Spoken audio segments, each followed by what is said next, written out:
Hello everyone, today I'm going to review the Subway Spicy Nacho Chicken Subs. So let's just...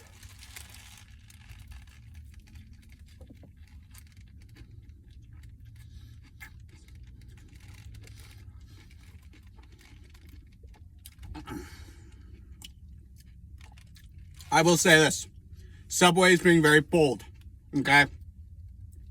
Ton of jalapenos, ton of sriracha. They unfortunately ran out of the ghost pepper bread for some reason. I don't know why, but not too spicy.